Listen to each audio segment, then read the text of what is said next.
statut spécial. Et au-delà de cela, les derniers actes posés en direction de sa famille, de la famille africaine, dont il est proche, dont le Maroc est proche. C'est-à-dire le retour à l'Union africaine, la famille à laquelle le Maroc appartient, vous le savez très bien. Et comme si cela ne suffisait pas, immédiatement, cette ouverture est en direction maintenant, j'allais dire, de la communauté économique des États d'Afrique de l'Ouest, qui est une communauté économique régionale qui est reconnue comme étant en pleine construction, en dépit de quelques insuffisances que, naturellement, les dirigeants ouest-africains sont en train de combler. Mais en réalité, le Maroc, cette adhésion-là, les gens ont le sentiment que le Maroc fait du nouveau. Pourquoi? Parce que ce soit sur le plan, j'allais dire, d'un partenariat, même stratégique, le Maroc était déjà, j'allais dire, en Afrique de l'Ouest.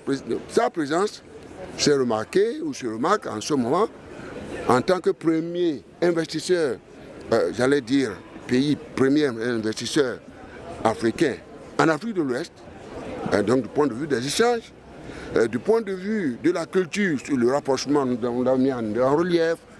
Par exemple, nous prenons la culture qui prévaut en Afrique de l'Ouest, toutes les ethnies, l'histoire. Nous avons tout remis en relief et on s'est rendu compte qu'en réalité, nos peuples ne sont pas si différents. Nous avons le même peuple, nous avons la même histoire, nous avons des us et coutumes.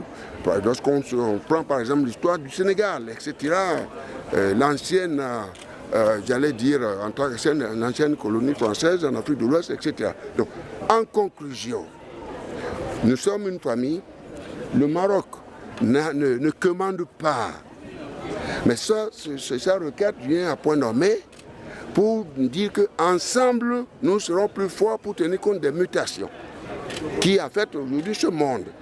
Vous voyez l'Europe qui est là, pratiquement c'est vrai, il faut saluer les efforts qui ont été consentis pour construire cette Europe depuis l'Europe des 6, l'Europe des 15, l'Europe des 28. Même si aujourd'hui, il y a un dialogue, j'allais dire, une volonté d'aller de l'avant en début de quelques difficultés au regard, par exemple, de la crise migratoire. Bien, nous avons du côté de l'Asie, et là également, nous avons du côté de l'Atlantique, où pratiquement il y a une tentative de retour du protectionnisme, etc. Mais le Maroc est une puissance. Il est la 5e du continent africain, c'est une grande puissance. C'est le moins qu'on puisse dire. Du point de vue aujourd'hui de la construction d'une économie moderne, diversifiée, eh bien le Maroc quand même est une puissance économique.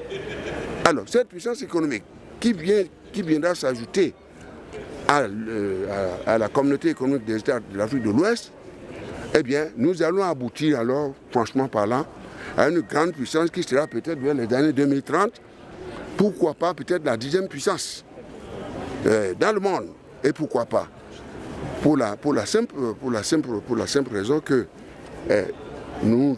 lorsque nous prenons par exemple le PIB, nous serions autour de 700 milliards aujourd'hui, près de 700 milliards de dollars en termes de PIB.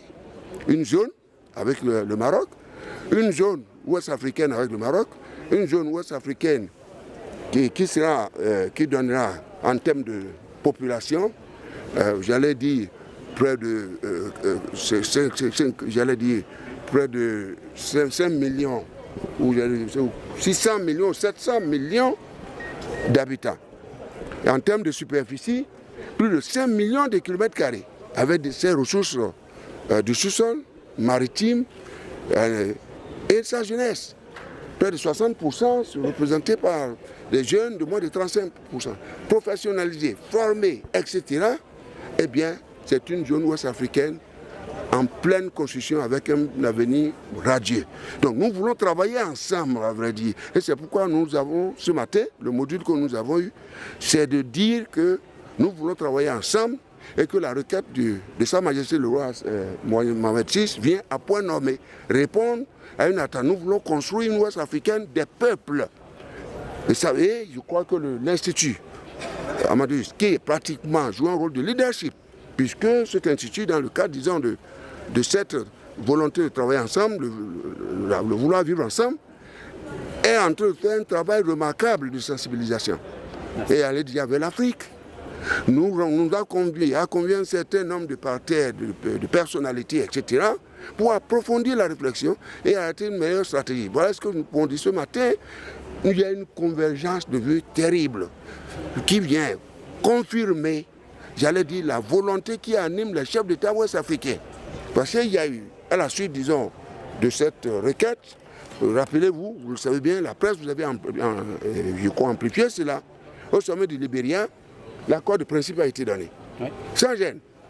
Il n'y a personne qui se soit opposé au niveau des chefs d'État. Ce que nous, on a salué. Et immédiatement, instructions ont été données à la commission de la communauté des États de l'Afrique de l'Ouest d'approfondir, d'aménager les textes de base, n'est-ce pas, de manière, le cadre institutionnel, de manière à donner une base juridique. Parce qu'au même moment que le Maroc demande que nous travaillions ensemble, à mon avis, le Maroc nous a devancés. Au même moment, eh bien, la Libye, excusez-moi, la Tunisie souhaite un statut d'observateur, et au même moment, la Mauritanie, qui était membre et qui est sortie, voudrait demander un membre d'associé. J'imagine que c'est dans la perspective de son grand retour dans cette famille. Nous voulons travailler ensemble. Et je crois, j'ai écouté le discours de Sa Majesté hier qui dit « Travaillons ensemble pour supprimer les obstacles et que demain, nous puissions construire un avenir radieux au profit de nos peuples, de notre jeunesse, etc. » Je crois que c'est de ça qu'il s'agit. Si vous voulez, je crois, nous avons tenté de faire un aperçu sur la puissance, sur ce qu'on peut faire ensemble. Vous voyez, on a fait cela. Dans l'après-midi, le dialogue va se poursuivre et je crois que nous aurons l'occasion vraiment de vous revoir. Mais je terminerai pour dire quoi? Merci. Je terminerai pour dire quoi, finalement? Vous auriez à traiter votre information. Nous avons reconnu, et dans cette affaire, au départ, c'est comme s'il y en a qui ne comprenaient pas tellement grand-chose. Le Maroc ne veut pas imposer quoi que ce soit.